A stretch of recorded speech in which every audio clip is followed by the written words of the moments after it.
All right. Good evening, everyone. Thanks for joining today's webinar session.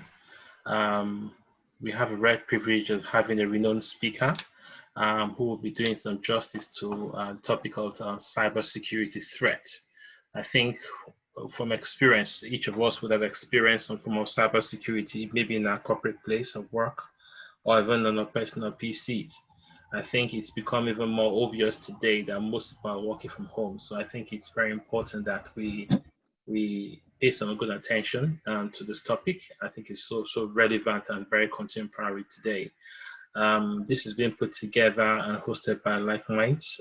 We are an African professional networking diaspora aimed at providing manpower development to our fellow Africans who are based in the UK and at large also.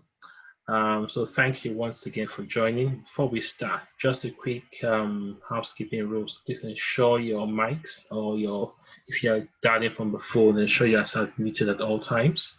Today's seminar will still be an hour and a half about.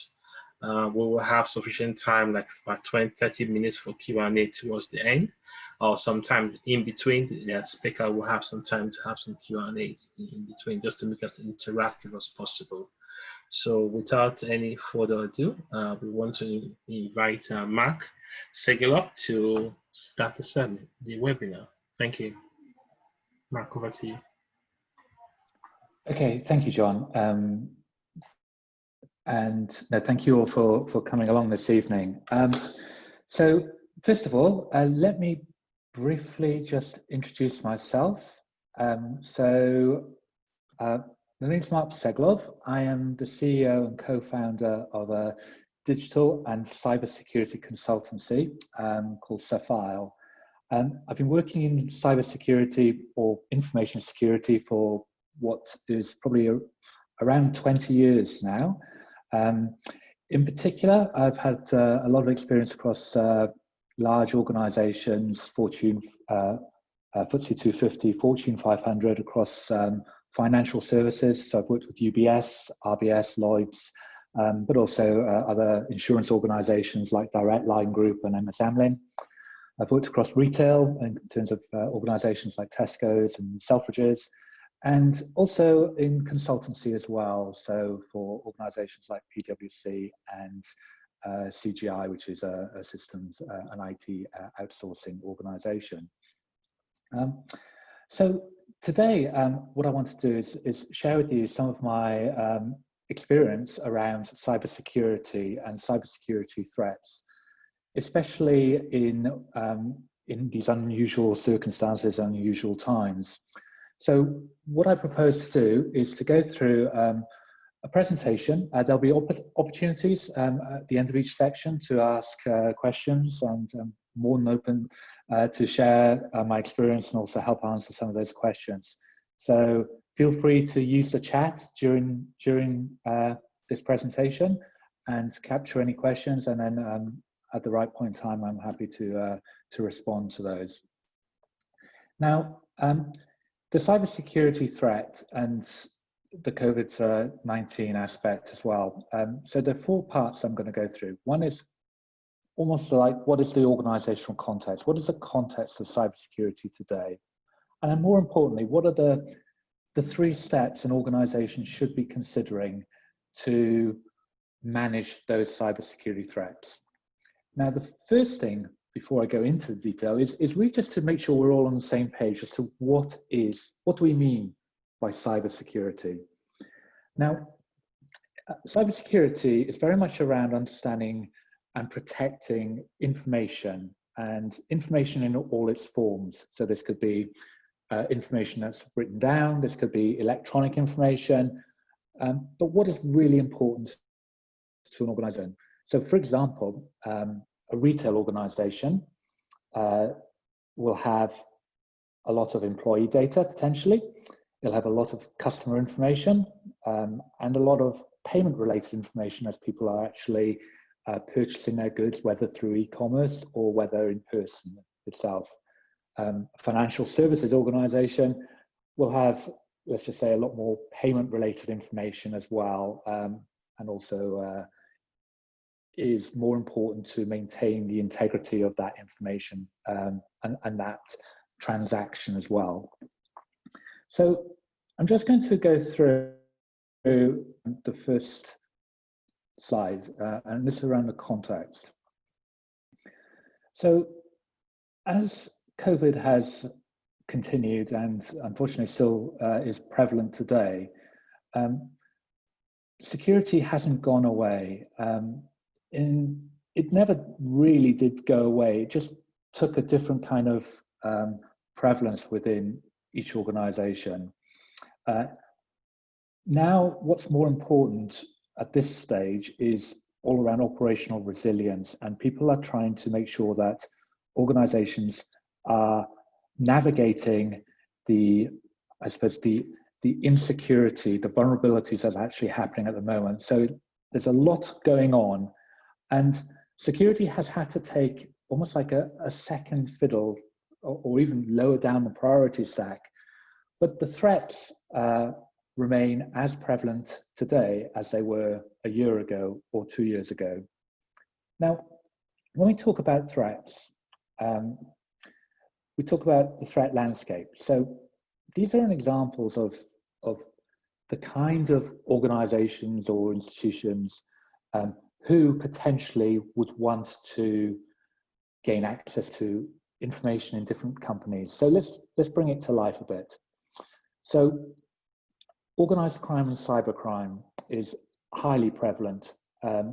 You'll see maybe firsthand, you may have experienced a number of emails, mainly known as phishing emails, and a lot of threats come, about 80% of external attacks now come from the format of email, through the format of email. The reason why is that is seen by many businesses as a justifiable way of communicating to employees or prospective targets. The reason why it's so successful is that it exploits the vulnerability in humans. As humans, we tend to be very trusting in people. And when we get an email that may purport to be from a supplier that wants us to make a payment very quickly and has used, let's just say, used their understanding of an organization to make it very realistic, and you already have a relationship, and they'll just say, oh, by the way, you no longer need to pay to our old bank account. Can you please pay money into our new bank account because we've recently changed our bank account details? Sometimes human nature says, oh, that's an obvious request. And we act on those requests without necessarily thinking. Sometimes we do, sometimes there are technology solutions that help us to mitigate against those threats. But the core driver through cybercrime and organized crime is ultimately the monetization of information and compromising both people, business processes, information systems, to be able to extort money, either directly or indirectly. We'll come on to more of the options that are available to do that.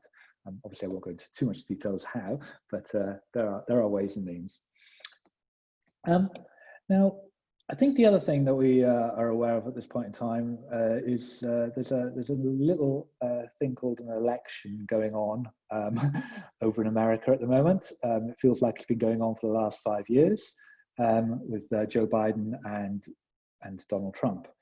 Now, when we talk about state-sponsored threats, there are certainly countries out there, no names mentioned, Russia, Iran, North Korea, and China, and there are obviously others, perhaps for other reasons, who benefit by political instability, or who have certain things to gain, whereby there is an opportunity to destabilize economies, to destabilize countries. So there are a lot of state-sponsored threats, and of course they would never admit to it, and they would use other covert groups to act on their behalf. Now, the other thing as well is that obviously information, we've moved very much to what's known as an information economy, and information is power. There is a really good, if you see Netflix, if everyone's got Netflix, there's a really good program called The Social Dilemma that's just come out on Netflix. I'm not proposing on watching it all now, but it talks about how some organizations use information about us to target us in ways that we don't necessarily see. I'm talking about the Facebooks or the Amazons of this world. So if you go to Amazon, you will soon realize that you go to the homepage, if you use Amazon, you'll soon realize that our whole shopping experience is tailored around not just what we've bought, but what people like us have bought, or what people like us have gone on to purchase again. And the information that they capture is so powerful, they've monetized it in a way that allows them to maximize the revenue that they can gain for us. And every person is unique. So every person has a unique shopping experience based on their own activity, not just the activity that they do on Amazon, but the activity that they undertake through every other site that they do on the on their computer. Now, there are obviously organizations out there who not just use it for lawful purposes, but want to use information for their own agenda, their own political agenda. So they will use other means to gather information through information leakage, through compromising systems, through hacking, through other means to get hold of that information and use it for a purpose that it was not lawfully intended. And then insider threats. Publicly, we know in the public, the newsworthy items are always around hacking, are always around the large fines, the large security breaches. But the insider threat is still today the biggest threat that there is. The disgruntled employee, the developer who perhaps is developing something that's taken the entire database of personal information and contacts and stored it somewhere insecure. So whether they're malicious or otherwise, the insider threat is probably still the greatest way of which information can be compromised. So now it doesn't take someone with an advanced security background to compromise information. It just takes someone with very limited knowledge, very limited experience to find information. The other thing to mention is that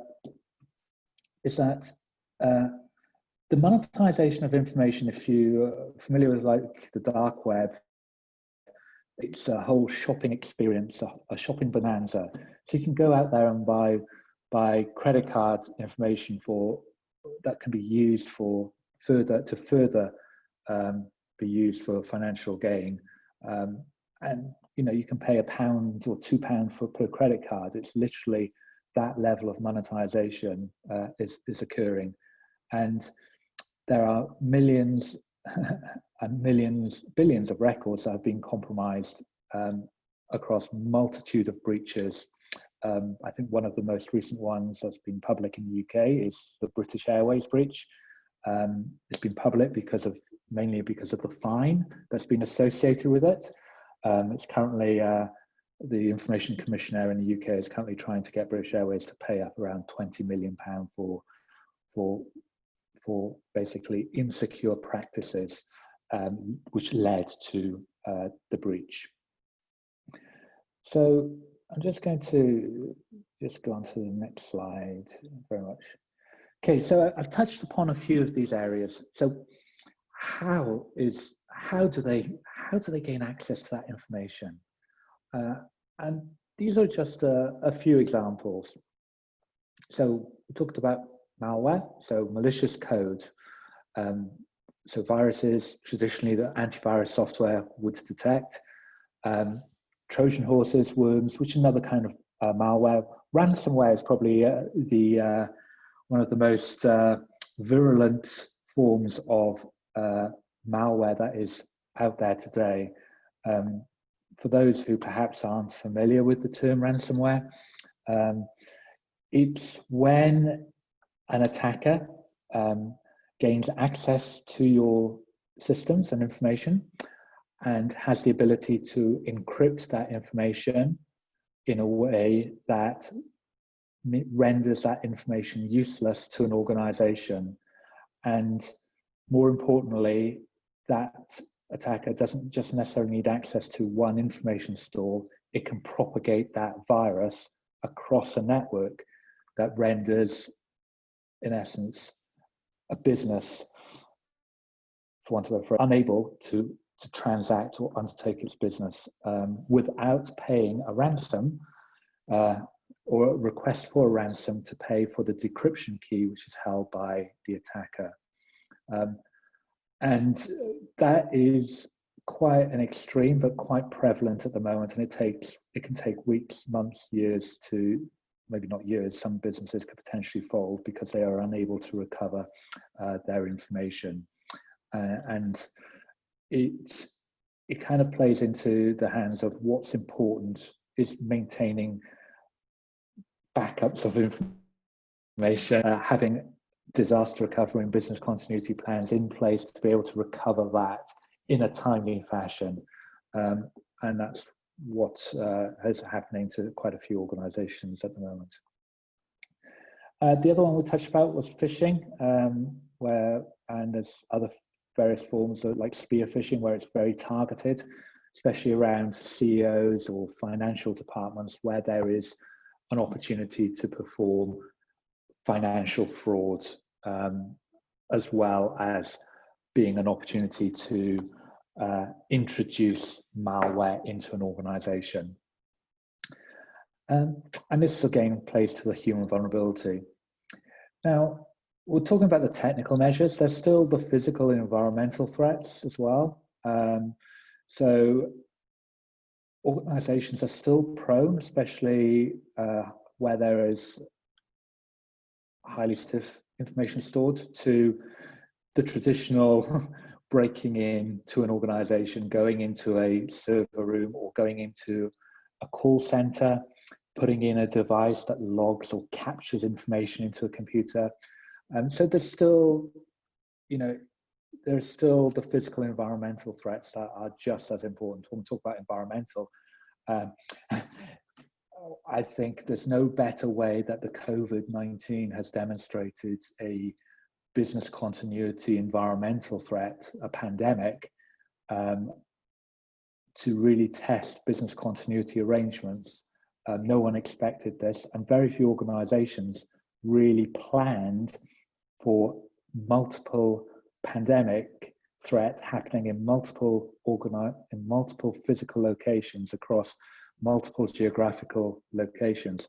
And that is what has truly tested and stretched organizations today.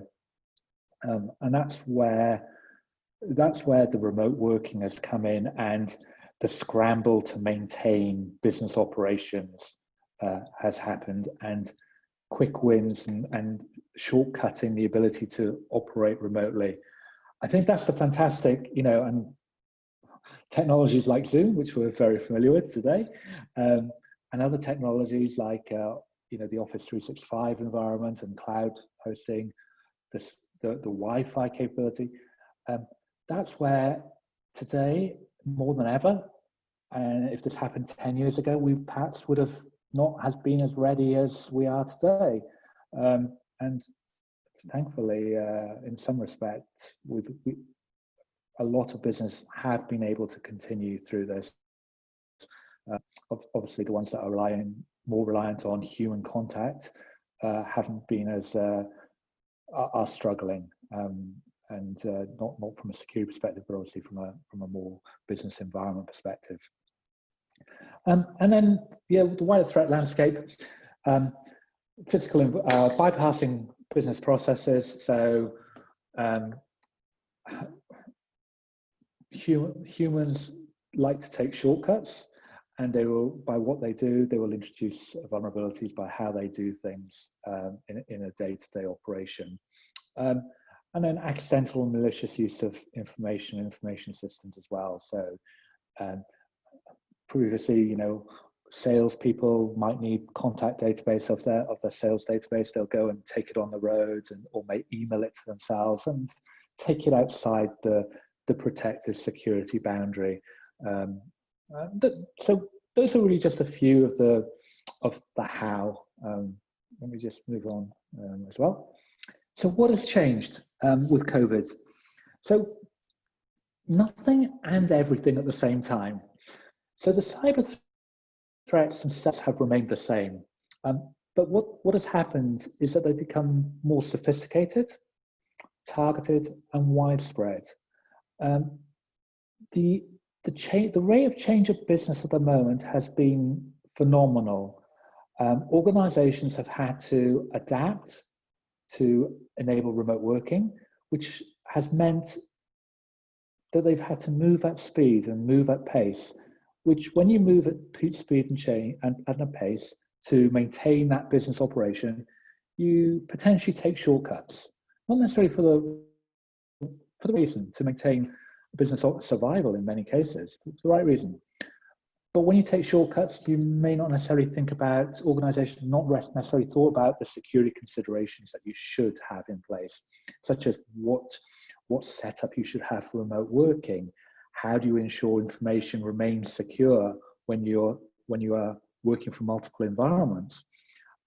When you operate in a home environment, how do you, especially when you take payments, for example, credit card information, how do you take payments when you're from home? There are other considerations. How do you ensure that your employees or your insiders are doing what they're meant to be doing? So it's created a lot of challenges, just the sheer rate of change. Obviously, the focus on business survival has meant drastic, immediate changes, both in terms of sizing, in terms of functional changes, in terms of geographical changes, and then you've got the vulnerability in people, obviously insecurity at work, combined obviously with the health challenge as well. So we mustn't downplay the health challenge. That's, you know, health is very important. And all that in the mix is distracting organizations from focusing on what they would normally do in the day-to-day from a cyber security threat. The elephant and the mouse. I'm just going to play a short video. Bear with me one moment. I just want to make sure that just make sure you can all have access to this video. So let me just check.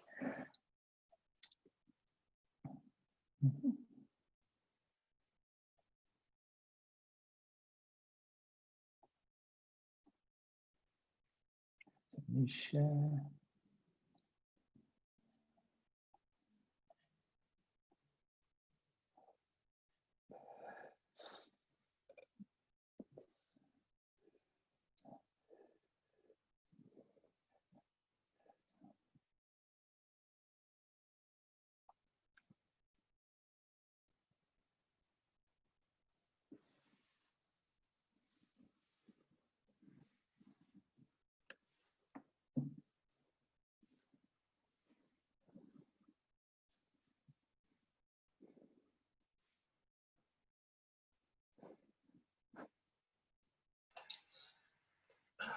Just checking, is there a volume? Because I can't hear the volume.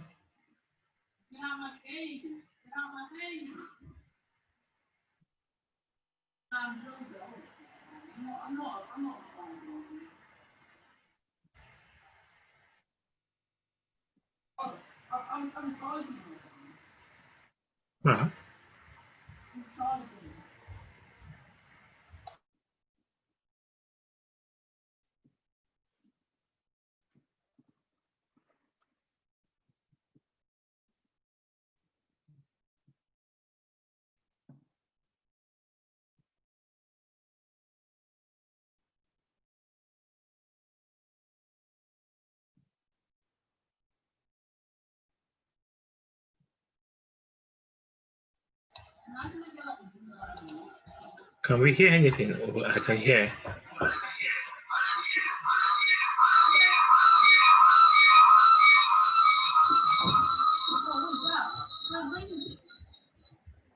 Okay.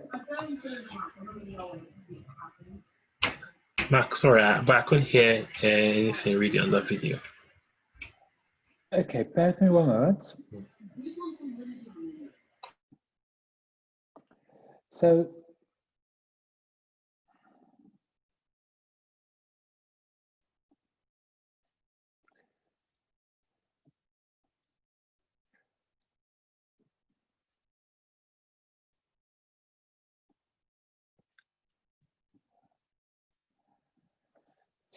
apologies about the sound.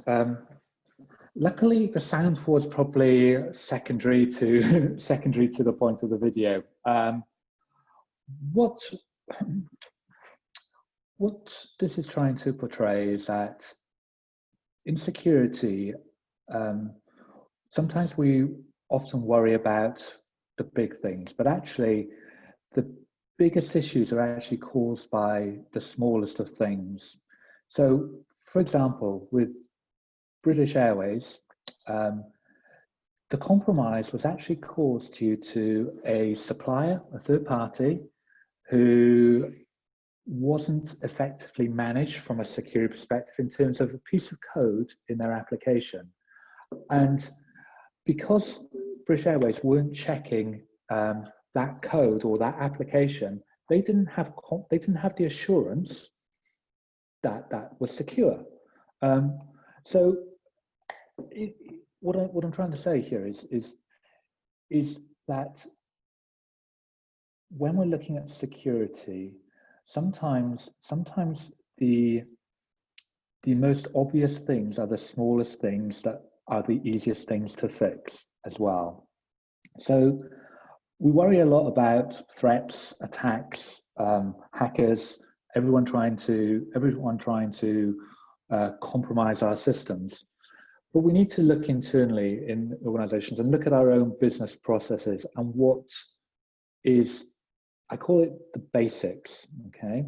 So most of the compromises are against systems where the issues are known. There are security flaws or security vulnerabilities in those systems. And actually, the IT functions or the CIO functions already know that. They already know, but because of other operational issues or other priorities, the ability to manage those vulnerabilities or patch those systems in a timely fashion is somewhat, let's just say, is somewhat not necessarily the priority because there are other wider technology challenges or wider business challenges, and organizational complexity gets in the way. I think also threats exploit weaknesses, not just in technology, but also in people. So we mentioned the phishing. So, or social engineering, where someone may call up and ask to speak to someone.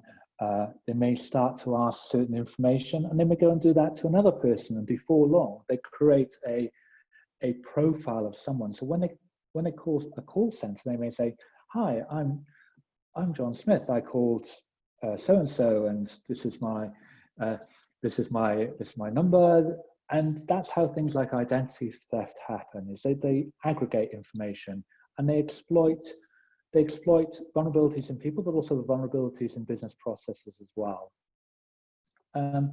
The key thing about security as well is all about right sizing for the organization and industry to which you operate. So small organizations can't afford the security that's in a bank, for example, or any other financial institution. But the important thing for a small organization is to make sure it's good enough. I say good enough with a degree of caution. You can't throw a lot of money and a lot of resources to fix everything. It's all about trying to understand the risk but understand what your industry is. So for example, a manufacturing industry, what's important to a manufacturing industry and the level of security investment is a lot different to what is important to a financial services organization. So you need to understand the context to right size and make sure you don't overspend or overcommit to security, and be just as good as your competitors, if not slightly better.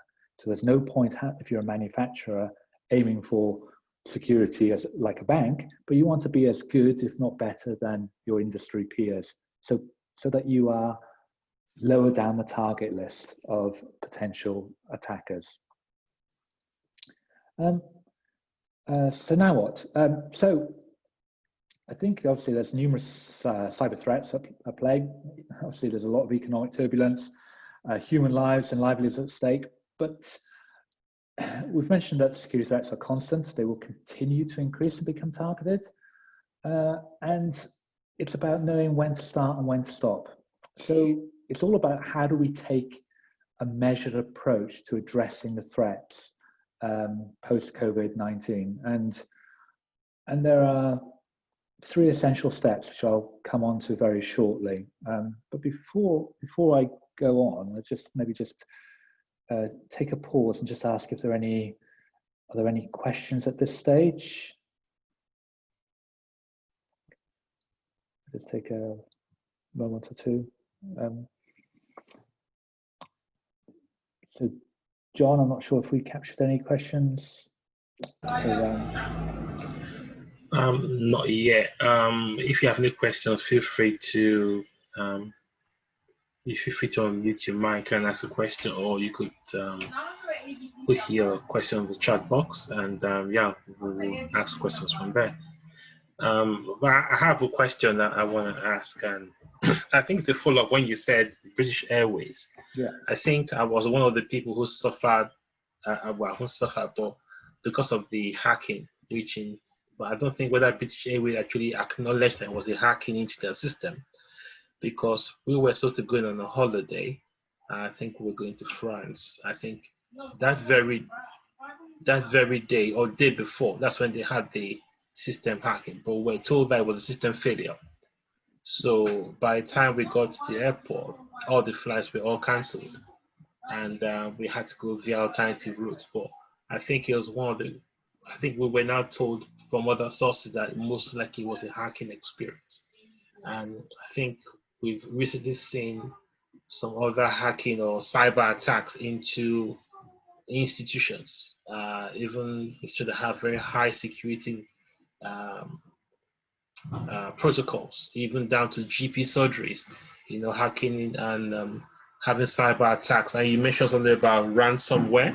I think that's what all of them were doing. They were basically holding most of those data or people's access to data onto ransom. And if you pay them some money, then they release it back to you. I think it was I got when you mentioned about ransomware. It's just something that I thought just came to mind. Yes, no, ransomware in particular is very prevalent at the moment. I think certainly a lot of health services and a lot of other, I suppose, educational organizations have lacked, I suppose, it's partly a lack of investment in their technology or a lack of understanding in terms of the software that they actually use. So in the health sector, some GP surgeries are still using older operating systems and older applications, and the complexity and the sheer scale of the vulnerabilities that are out there makes some of these institutions quite low-hanging fruit. The interesting thing, so unfortunately, it's going to continue until, and I think there's 2 aspects to this. One, it's going to continue for a while because there will always be institutions that will not get to the level of security required, and the key is to make sure that you're not one of them. But the other thing as well is that a lot of focus now is on how do you ensure that when not just a ransomware attack happens, but when another security event happens, how can you ensure that you have the ability to recover quickly, to react to a cybersecurity event, to make sure that you have the right disaster recovery and business continuity arrangements in place. So there's a lot more balance between the preventative measures that you have to have in place and the ability to react and manage the event. The British Airways one is quite interesting too. There's been lots of commentary about how they have responded and managed the outcome of that issue, and what's been public and what isn't public. It's fair to say that there are, with GDPR, I'm sure, hopefully, it's quite a public privacy regulation that's now in place. With GDPR and the ability to fine organisations, the prevalence of that, but also the prevalence of the ability to take class action lawsuits is also in place. So there are a few, for yourself, John, and any others who may be impacted, there are a few law firms out there that are actually taking British Airways to court over a class action to seek compensation for data breaches around their personal information and credit cards. So if you were impacted, you have the ability to join a class action lawsuit and seek compensation, which is quite an interesting one. I need more info, please. Yeah, it comes back to and this is where the onus now is on organisations. GDPR forces companies to think. It's accelerated the security agenda, certainly the privacy agenda, but with that acceleration comes, I suppose, pros and cons. It's a good thing, but it makes it very difficult for an organisation as well to really, I suppose, properly manage that information in a way that really demonstrates that they're looking after people's best interests as well. That's issues with the regulation as well. Another practical example was that I got a letter. I won't mention the name of the company. I have a letter just in front of me this week. I got a letter from the company that their information, they had a cybersecurity threat and personal information was taken from them. And apparently I had signed out not to be part of the charity group for almost a couple of months now. But I'm surprised that they still hold my data, because they wrote back to me saying that my information was basically leaked, which had name, account numbers, and a few other information. So yeah. I was wondering to give them a call. What are your thoughts as regards that? So there's two aspects. Organizations, from a GDPR perspective, have two challenges with this. The first one is, pre-GDPR, they collected so much information about an individual, and honestly, a lot of them didn't know that they had it, whether it's on backup tapes, whether it's on business processes or other systems. They generally did not understand the extent to which personal information they held. And then going forward, organizations should have and understand their current business processes and make sure that whatever they have, they are managing that securely. Now, one of the key driving factor around GDPR is all about the rights of an individual. The rights of an individual and the right of that individual on an organization to manage their personal information. So some of those rights are the rights to be forgotten, the rights to protect that information, the rights to process that information in a way that is lawful, and you can make a subject act.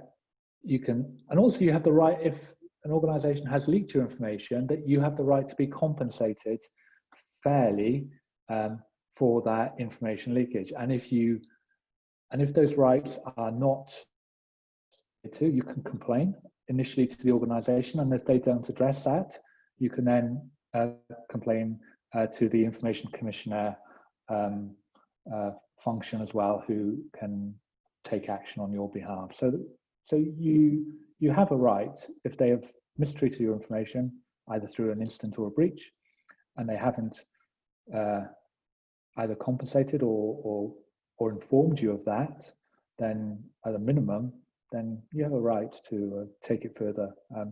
But you also have to think about what is the impact to you as an individual. So some information is breached, but then you have to think about, did that breach then go on to lead to further kind of misuse? So, you know, sometimes there are two classifications. Obviously, you can have sensitive personal information, which may talk about things like medical records or things that are a lot more sensitive than perhaps name and address. So you just have to think about that context and how it's been handled. I've also just noticed on the chat, just going back to the ransomware example. So yes, so a hacker likes to, they don't take cash or direct transfer into bank accounts. They tend to use non-traceable currency, Bitcoin or other kind of blockchain related currencies. So yes, they do. They definitely don't take cash, and they would try and avoid any form of traceability whatsoever. And often a lot of these attacks, people won't know directly who the attacker is or who is trying to. They will use technologies, VPNs, virtual private networks. They will piggyback off other servers, and they will come from other countries. So tracing an attacker is very, very difficult and a long process. And because it happens so often, you know, there's only so much resources that can be focusing on investigating cybercrime, and unfortunately, only the big ticket kind of fraudulent activities actually go the full way. Okay, so I'll carry on for the time being. I'll just so we are probably 45 minutes through, so I will just go through the basically the three essential steps. So we talked about threats. So this is what organizations should be thinking of at a thematic level, okay? So the three steps: transformation, optimization, and stabilization. And we'll start off with the stabilization phase. Now, once COVID hit, and I wouldn't say it was it wasn't an overnight thing. It was a case of, it's almost like a case of realization, a sense of realization moment, obviously, when it started in Wuhan in China, and certainly in Europe. I think Italy was probably one of the first, one of the first countries, and then slowly it started to grow arms and legs. Organizations were starting to realize the extent of the impact that it was having on not just the people, but soon on business environment, the ability to operate, and lives and livelihoods. And I think it'll be in years to come that when there is a true reflection of the events that we're still unfortunately going through, it'll be years to come to realize whether the cure was greater than the actual pandemic. And it's hard to know that at this stage, and trust in our health experts and politicians and everyone is fragile at the best of times, but it's very important at this stage.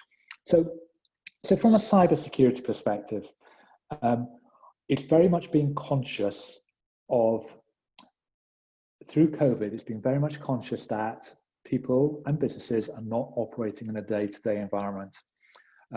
So one of my clients, so I'll talk briefly about, I talk publicly about one of them, is an asset management company. So my responsibility to an asset management company is their chief information security officer.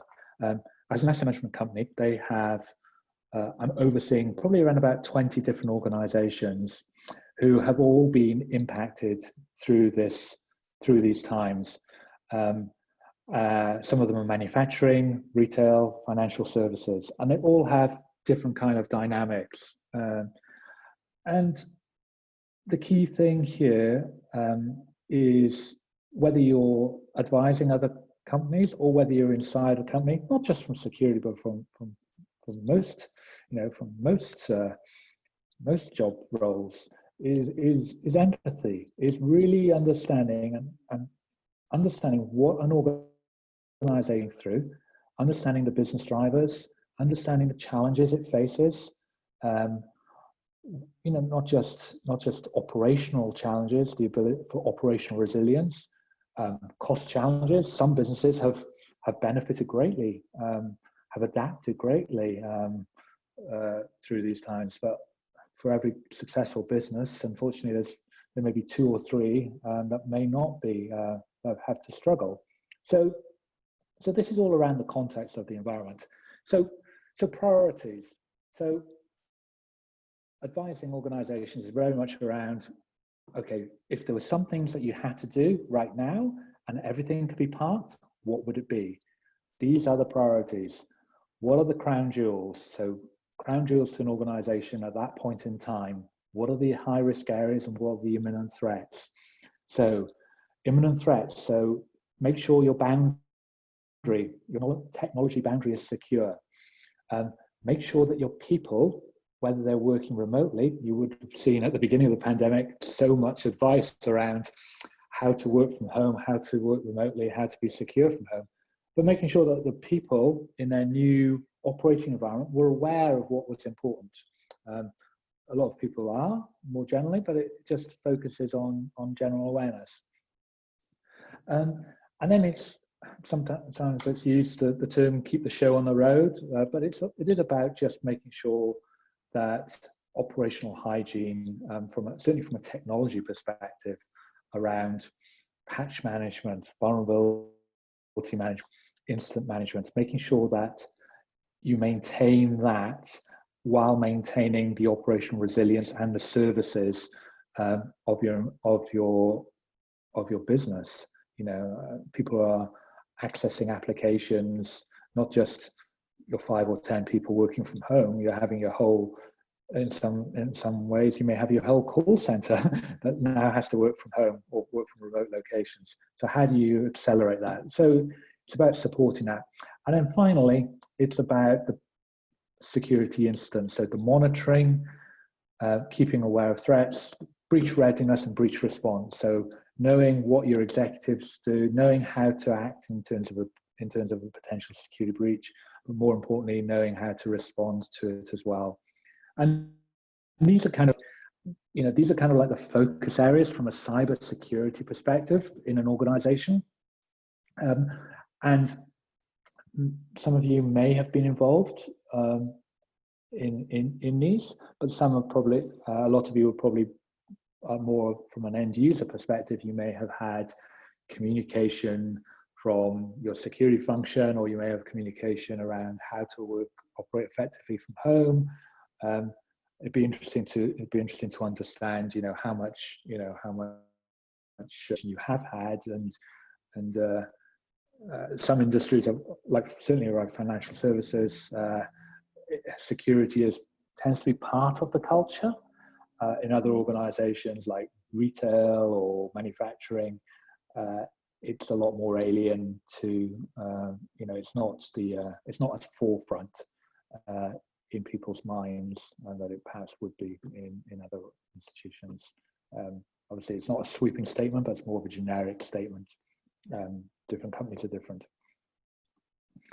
I think cybersecurity has fallen down the agenda, but it's only down the agenda because of the current climate. But it hasn't fallen down in terms of the importance. So, there's no point worrying about cybersecurity threat in an organization like British Airways at the moment, and that was it was recognized that the fine, which came down from 100 and a lot more millions to 20 million, that partly that was a recognition that, you know, there's business survival at stake. There is a lot bigger challenges than a cybersecurity issue at the moment, and of course the human factor. We mustn't downplay human protection.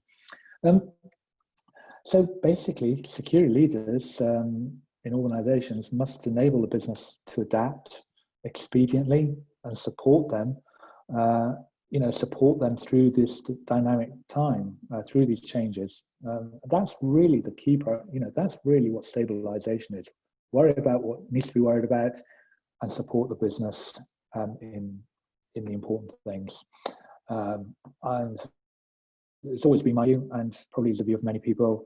And I like to think about, it's all about perspective, and as important as cybersecurity is, we must maintain perspective at all times about what's really important. Right. Okay. So sorry, that was a very brief run through of stabilization. I just have a quick look if there are any questions. I don't see any on the chat at the moment. If there are any questions, feel free to fire ahead and just drop them in chat. And I'll just take a pause and have a quick glass of water.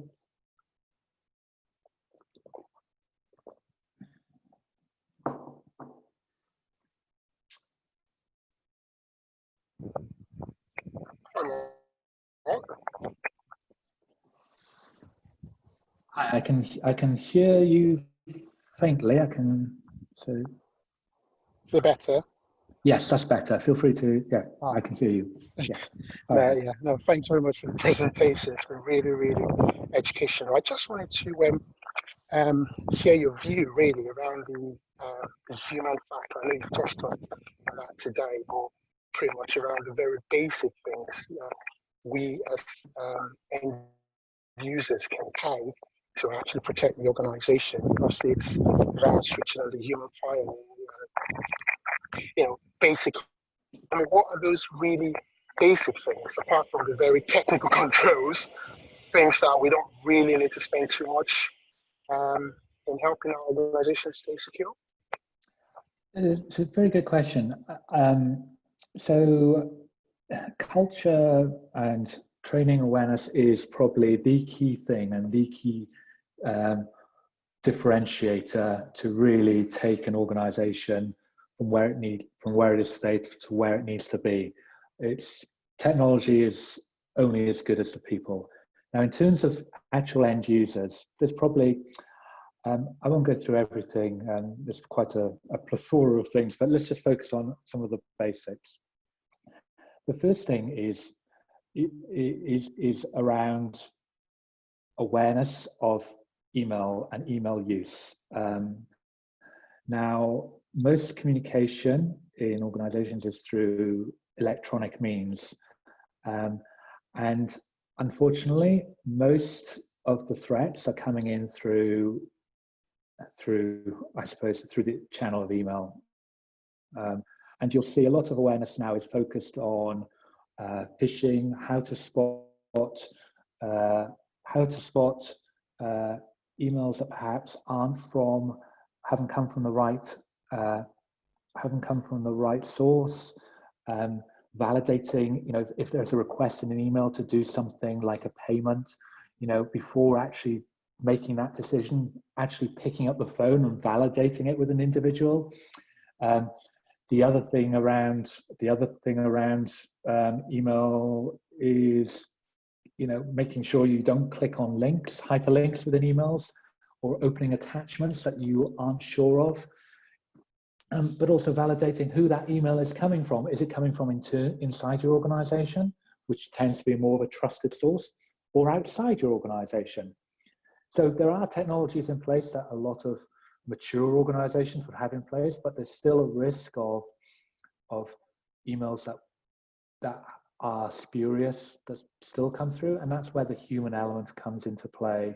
And the real awareness around that is probably heightened awareness around email use is probably one of the top areas for imminent threats. The secondary thing I would say is think about what you do as a business. Each person has their own individual role within whatever you do. You'll all have an area of responsibility within the business process that you're operating. So if you're in HR, you're dealing with employment records, and it's being really conscious about your actual role and knowing where you have sensitive information and dealing with sensitive information, that you're handling it in an appropriate manner, whether it's printing it out or physically. You're storing it in a secure location, so not using things like Dropbox or sending to personal email accounts, but using it in the context of whatever your business has provided. And just treating it as if it's your own. Treating it, I think that's the best way to think about information is think about it is, if this was my personal information, how would I want to treat that? Would I want to send it to other people? Would I want to print it out and leave it unattended? Would I want to share it with people? I think that's sometimes the way to think is thinking that way. And then from a privacy perspective, only retain or capture information you actually need or actually use. Question, do you actually need to capture someone's date of birth or someone's medical information? Do I really need that information? It's a challenge, challenge yourself. In terms of broader things, we've talked about more of the technology and the information side. I think working from home is quite, you've got to be conscious of, it's, funnily enough, sometimes people think it's a less secure environment. It's not a less secure, it's just an old environment from a business perspective, because businesses don't know what members of family are coming in or friends or otherwise, so they don't have necessary control. So, I think it's just thinking whatever environment, whether you're remote working, simple things like locking your computer, password management as well is key. Some organizations enforce password complexities, so complex that you end up just rotating a password and just adding 1, 2, 3, 4. So choosing sensible passwords, password management. I could go on, but I don't want to go on. There's quite a lot of different things, but those are probably a few key. Hopefully that gives you a few key things to consider. Absolutely. Thanks, Mark. Yes, okay. Let me carry on for the time being. There's going to be a couple of other points, and at the end, there's certainly a point where we can have more open questions as well about, I won't say anything and everything, but anything that I might know the answer to is always a good start. I'm just going to move to optimization. So obviously COVID-19 is still with us, and it's not going to go anytime soon. So, mature organizations have kind of got out of this reactionary mode, and they're very much into the, how do we do things with what we have, cheaper, more effective, cost effective. It's the cost conscious angle that's coming in at the moment. Some of the big decisions, the human factor, or some of the big decisions are made at a strategic level without necessarily having an impact. But lower level, there are other decisions that can be made that help to, I suppose, look at how you do things. I'm talking in the context of cybersecurity here, but it equally applies to other parts of a business, certainly around technology organization, but can apply to other business functions as well. So the dilemma. Organizations are organisms. They grow organically. New work is created that may or may not be relevant, but it's how companies and organizations that is what makes them unique, and it's secret source. You can't really understand what it is until you unpick it. But every organization, no matter what size or level, there is opportunity to optimize how you do things.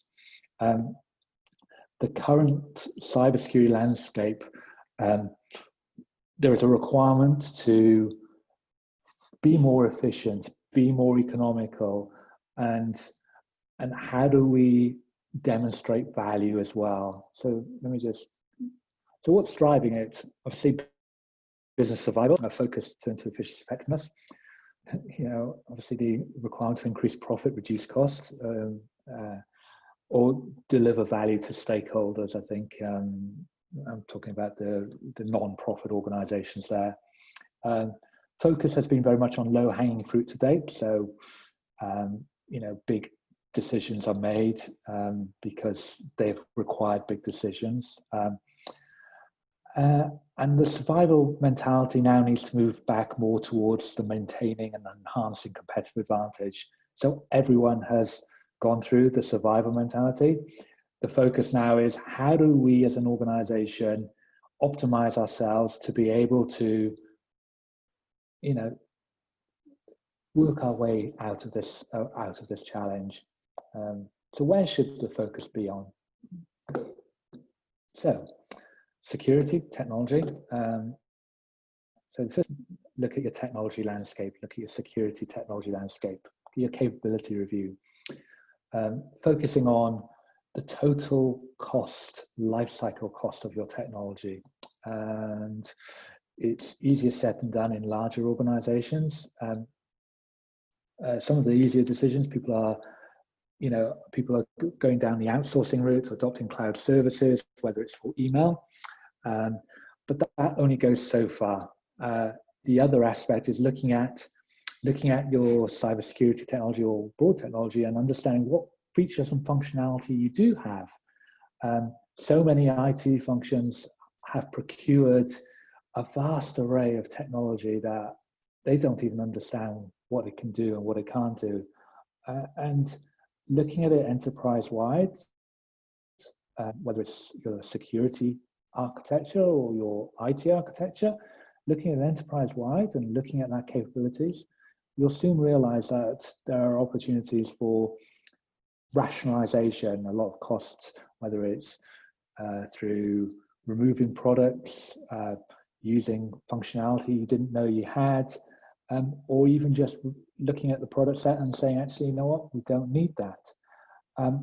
This can't be done alone. This has to be done in parallel with business as well. So what do businesses actually use and need? Not what do individual people need, but functionally need. And you'll soon realize a lot of applications have grown out of, well, we've always done this way, we did it 10 years ago, why can't we just carry on? And there are opportunities there to say, do you really need that? So it's about driving that.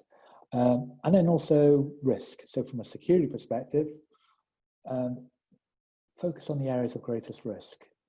There's no point having what's known as advanced threat protection in some organizations if you haven't got the basics in place. Why are you looking for these threats that may or may not appear when your front door and back door are still open and your windows are open and actually you've even let, you don't even lock your cat flap, you have your shed, your garage door open, and also you have a house party at the same time.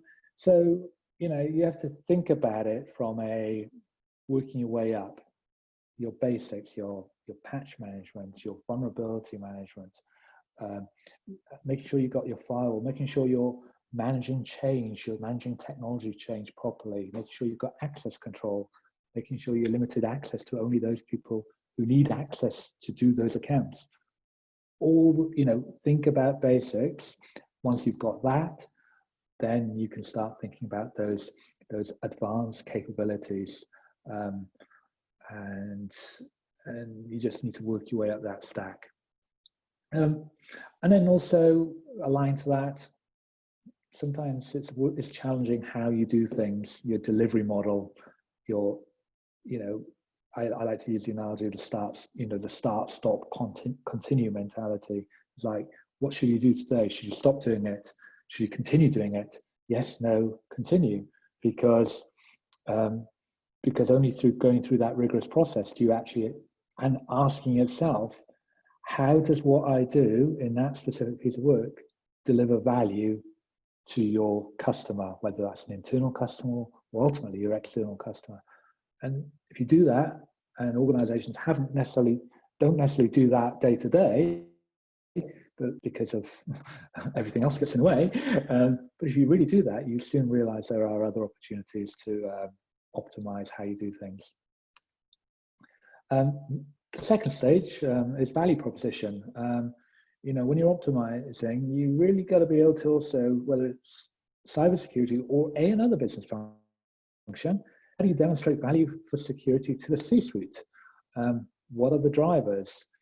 So understanding your business drivers, your compliance drivers, regulatory drivers, contractual drivers, what your customer expectations are, what laws and regulations, only then, and collectively, along with understanding your risks and threats, can you start to then say, these are really the top 4 or 5 things you need to focus on, and as opposed to this is the list of the 200 items that you need to focus on.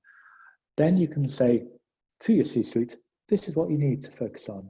And then you go, if you're focusing on those, what other things can you do to actually protect against those? And then you can start showing real return on investment by measuring the maturity of your security improvements or your technology capability improvements. And demonstrating that what you're spending isn't a bottomless pit, because unfortunately security, most people hear about it when something goes wrong. People don't really talk about it when something goes right. And that's the hard part of a security function, is really just not necessarily just selling itself on the issues and events, but making sure that they continually demonstrate value. And demonstrating value by 2 ways. 1, from a security perspective, but 2, from an enabling a business as well to do what it needs to do. Whether, for example, in financial services, I pick on that, there is a trust issue with customers, whether it's a banking platform, whether it's a new mobile app, everything is built about trust. So there is a demonstrable benefit to build in security to the services that you offer. In other industries, manufacturing, I go and buy a new roofing tile, or I need to buy 300 new bricks to build a house. Do you know what? Where's the security in that? So it's a lot more difficult to demonstrate value and to see executive in that kind of industry. But then the amount of security in the risk is different as well. So it's a different kind of threat profile. And then right sizing and delivery models, that's very important. So you actually think of security as a service to a business. You show a service, you show that the service value, whether it has SLAs and KPIs around a service offering, key inputs, key outputs, and customers. Innovative solutions as well. So when you're optimizing, you have to think on your feet. And what do I mean by this? Technology is not the answer. It's security threats require business solutions. So think about your business processes, think about your people, think about governance, think about how you do things. Once you've got that in place, only then do you need to understand what technology you need to enable that. Same with any other business change. So you need to start solving the issues or solving the threats with quick, instantaneous, want a better phrase, business process changes or business solutions. They're a lot cheaper and quicker and faster to implement than technology. I always like to think strategically in delivery, so it's the 80-20 rule. Security technology proliferation, again, this lends back to the previous one, is we're not looking to proliferate new technology, and there's so much out there, and people buy so much of this stuff that does everything. I'm sure it could, I'm sure it would make me a really nice dinner if I could, they sell it on everything, and in reality, you need to take a step back and just go, what is the threat? What am I trying to protect? What's really important? And let the technology answer the solution. And challenge status quo. Some organizations, especially, have a compliance approach to security. So it'll be, thou shalt do this, thou shalt do that. And because someone said somewhere, it says somewhere in a standard or a policy, and in reality, when you strip it back and understand the risk, there are many areas that actually you don't necessarily need to do from a risk perspective. And you just need, so sometimes challenging the status quo and making sure you know when good is good enough is very important. And focusing on what's really important as well, going back to understanding your crown jewels. And then continuous improvement, so optimization is around the continuous improvement life cycle. Every business process, measurement is key, monitoring is key, control improvements as well. So, focus on your current controls, your current compliance controls. What is the scope? How do you improve the effectiveness of your current controls? It's not about transforming your security capability. It's about making what you've got more efficient and more effective, both in terms of technology, people, process, and governance, and your delivery model. And sounds easy, it's not. But there are certainly easier elements within that.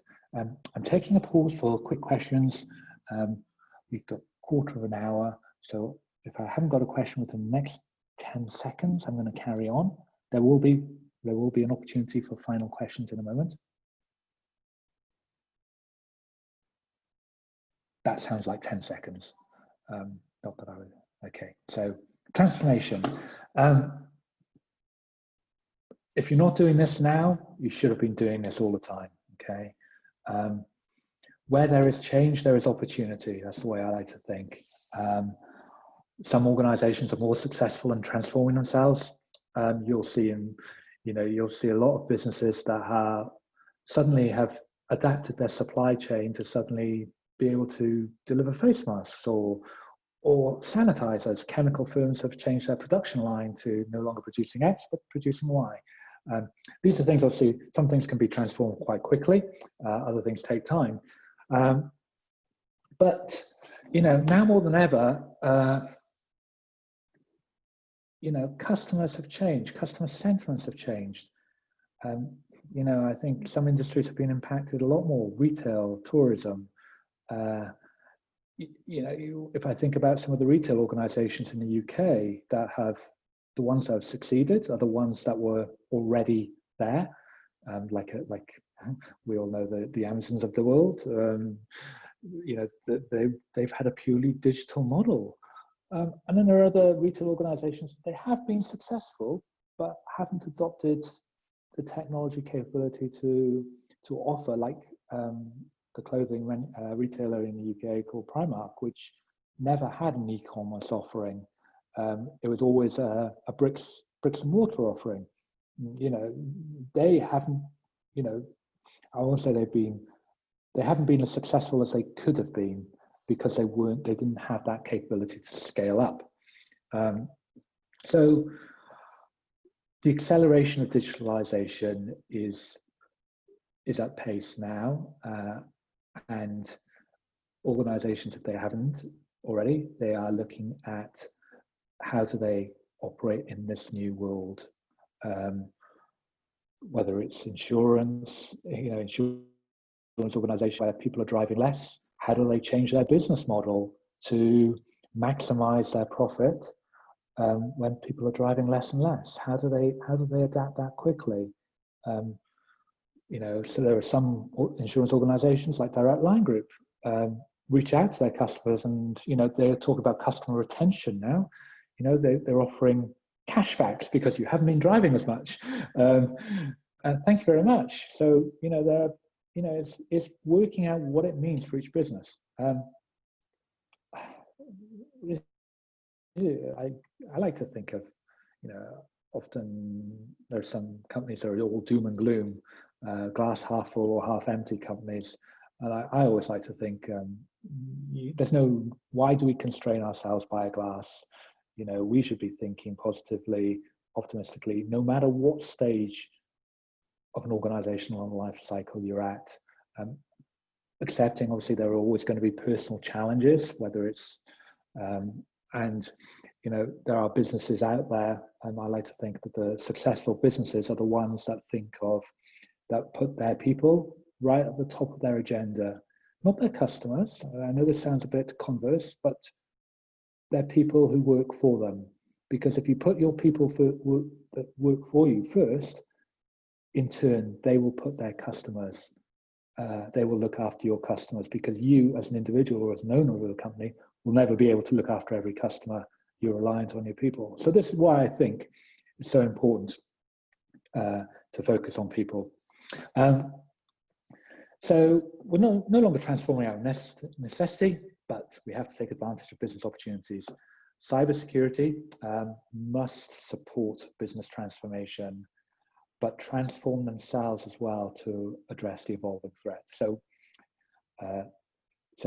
it's about security, understanding what business opportunities there are, aligning themselves with the business change functions, the program management functions, the transformative functions, whether there's a new business technology application, there's a new business service, there's a change of service, a new operating environment, whatever that change is, security must be helping that, supporting that, and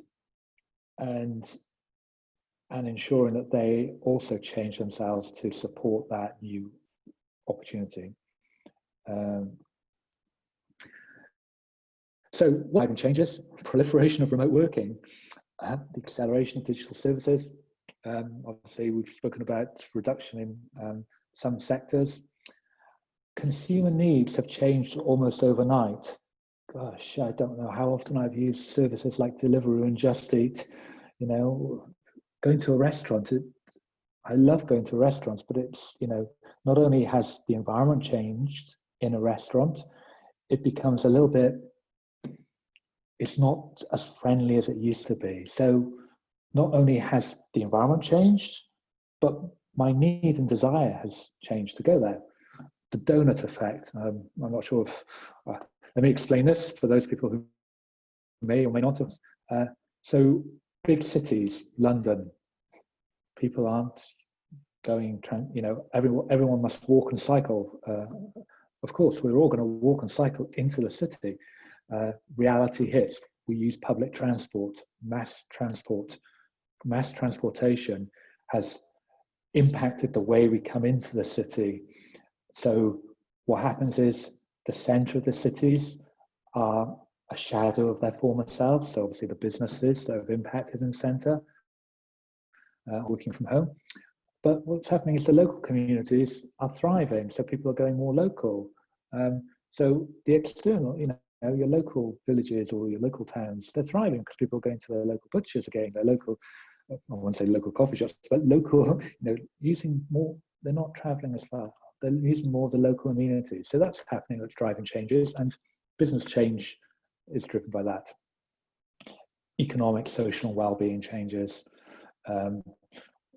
Obviously that's, look far that we are kind of going into, governments are bailing us out, left, right, sorry, let's rephrase. We are bailing ourselves out, left, right, and centre through the governments that we have elected. But payback time is coming. Some of it is going to be short, some of it's going to be long and drawn out. And we just need to be aware of that and adapt to those changes.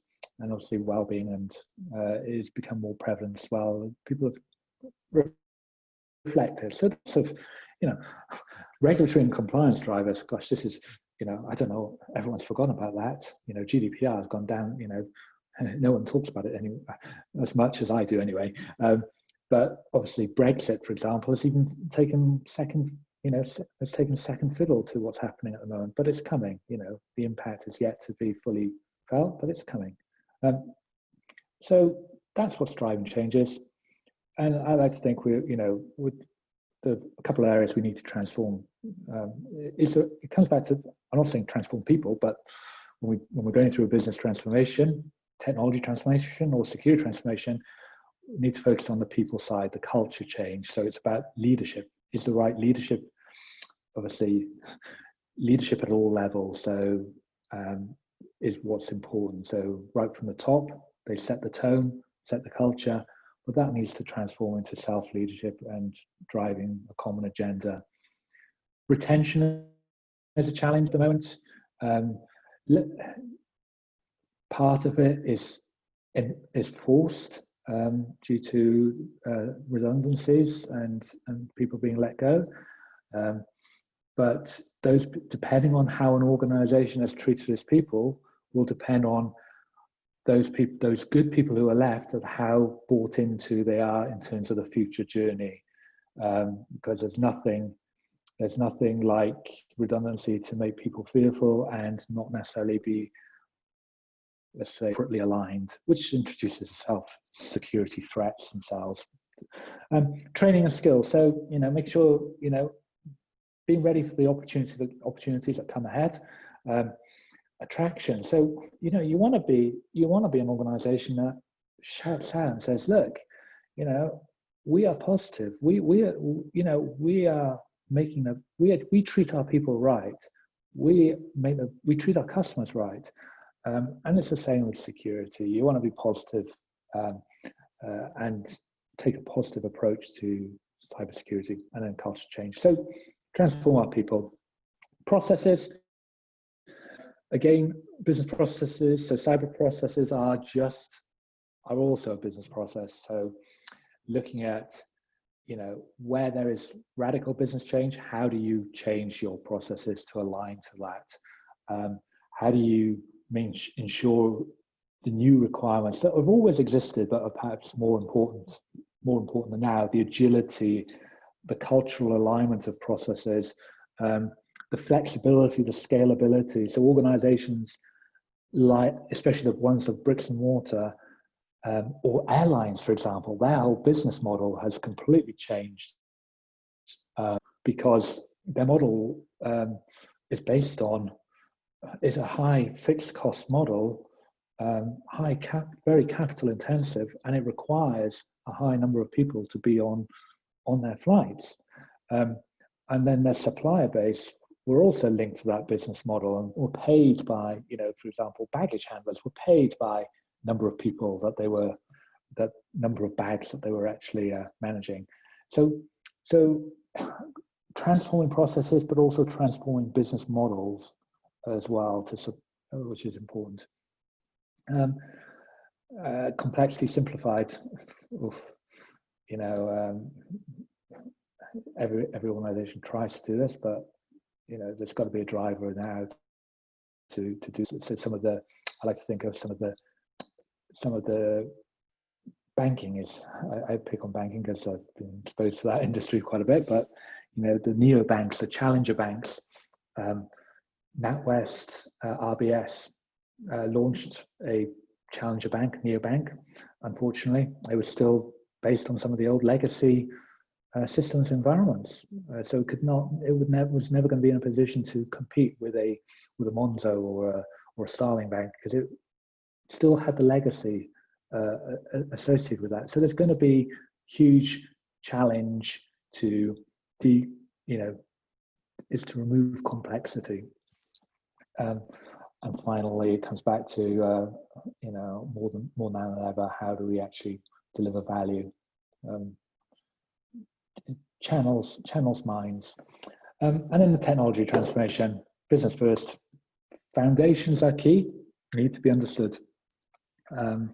So no matter what, there's a lot of foundations that to enable a business to have the shiny new application that underpin it, whether it's enabling technology infrastructure, business applications, your ability to have an operating system, foundation applications to communicate with each other are still important today before you even get to the business applications or that support your actual customer service proposition.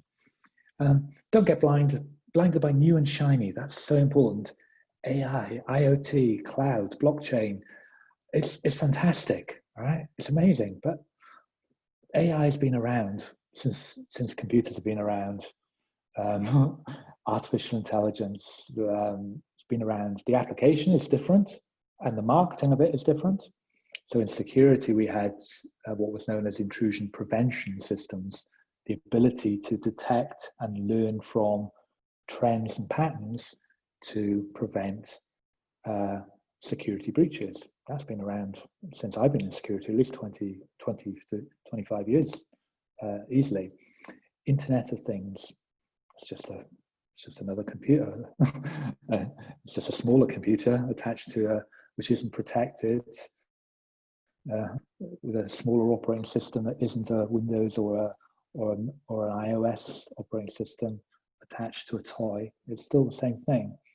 Cloud, that's just another provider managing your data. In businesses, we've always had third parties. We just got another third party. The problem is those third parties are so big, the Amazon Web Service, and this is where your operational resilience comes in play.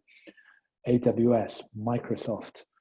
There is so much companies that are reliant on those big providers that if anything happens, I think Office 365 was down momentarily for, it actually no longer impacts one organization, but multiple organizations. So we need to think about that. And then lost in translation. So again, be clear on what your business needs are, business requirements, and how that transforms into a technology capability, not the other way around. And that's what always happens. And then finally, governance. So we need to transform governance as well. So we've talked about people, process, technology. Governance is around how do you pull it all together. Organizations work in silos. They always, unfortunately, that's how many of them are structured historically, and require a lot of cross-organizational working through governance forums, through I suppose, through influencing and relationship building, and making sure, especially in security and privacy, technology, in many different aspects of an organization, there are so many things that are so cross-functional, and that's why governance is so important, to bring it together, not just at the management level, but in the working level. So important. And then I like to think that, finally, I'd like to think that making sure you've got an innovation pipeline. So transformation is not about starting and stopping, but making sure that you build a culture of innovation. And a lot of what I've talked about today is very much in the context of security and cybersecurity. And what I hope resonates is that security isn't a dark art. It isn't something that sits on the side. It is actually a business function that has very many similarities between every other business function. And we talk about processes, we talk about people, we talk about training, we talk about awareness, we talk about risk, we talk about controls. There are some things that are different, but in reality, it's just a business function that happens to talk about something that is a little bit unique. So summary, so cybersecurity functions should facilitate and support the business strategy, okay? That is so key. Alignment between security and business is key. Otherwise, if there's no alignment, it's doomed from the start. And security should provide the services to help the business achieve the business goals, whether it's compliance, whether it's a new product, whether it's a regulatory requirement, whether it's to take payments, whether it's to deliver financial services, whether it's to send an email securely from one party to another. That's what security says, to help people deliver what they're meant to be doing, not get in the way. Agility, pragmatism, scalability, flexibility, tenacity, the desire to help others. That's what effective security is about. Oh, final questions. And a pause for breath. So this is an opportunity before, there's a little summary, a sum up slide next, but so I'm just going to, before we go into that, I'm just going to open the floor to any final questions. Ma, just a question from me.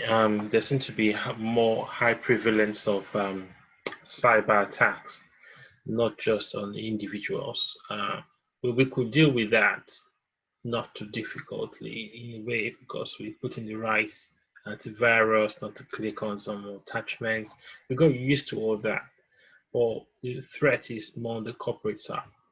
What do you think it seems to be giving rise to the high prevalence of cyber attacks on various corporate organizations? Because as when you talk about all these new technologies, they seem to be the hackers and all the people on the other side. They seem to be a step ahead all the time, most of the time. And we on the corporate side, on the receiving end, tend to be on the catch up. You seem to be catching up. I know exactly where you're coming from, and this is a very key point that organizations will always be playing catch up. The reason why is that cyber criminals have no rules, they have no boundaries, they have no regulatory requirements to comply with, they have no business to run. It is their business. So they don't need, so in a corporate environment, if you implement security to the nth degree, you will actually stop the business functioning. And things take time to change. So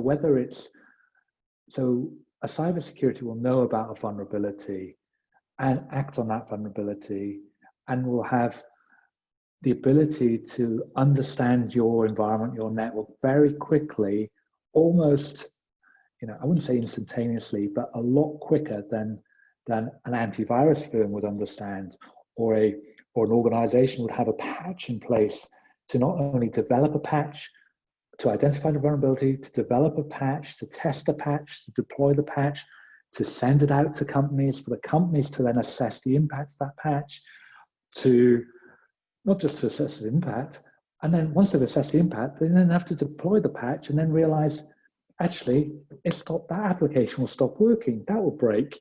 We've got 3,000 systems to deploy the patch to. I don't even know what systems we've got. When are we going to do that? We can't interrupt that. We can't interrupt that service, that key critical service. That's a payment system that's delivering 24/7. This is why the attacker will always be ahead of the game. And sorry, that sounds really depressing. But it is kind of the reality. And it is kind of the reality. So often we say it's not about when you'll be breached, it's if you can reach, it's about when. And what an organization has to do is not think about it from a stopping a breach, but think about it from how do we manage the risk to our information, and look at it from a risk-based approach, not a compliance-based approach. So doing just enough,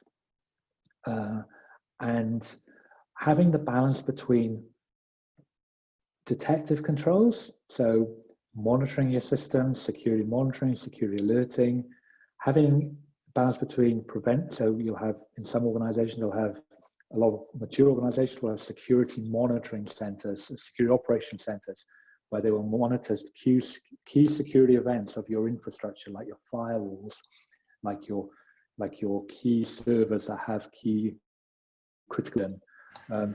You'll have detective controls and you'll have preventative controls.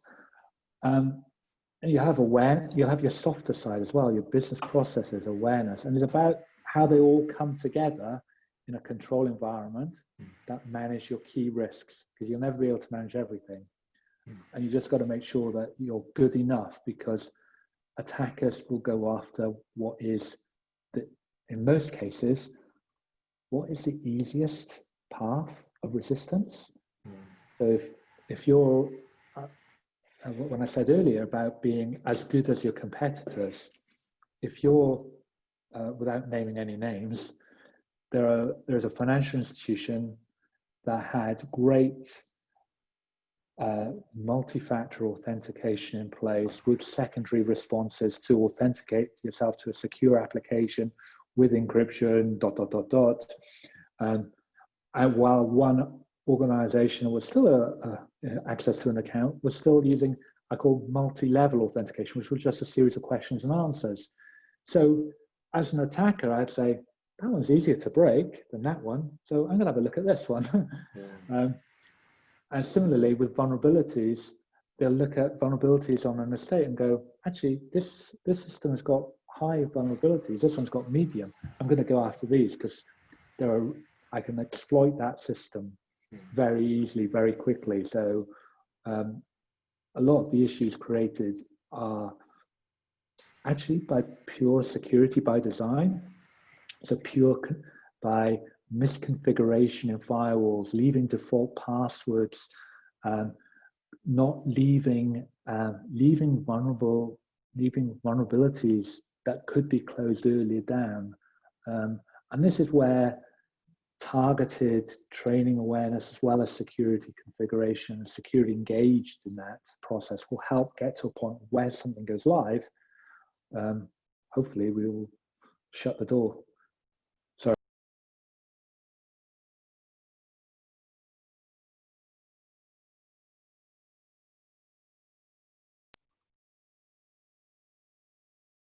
Does that help?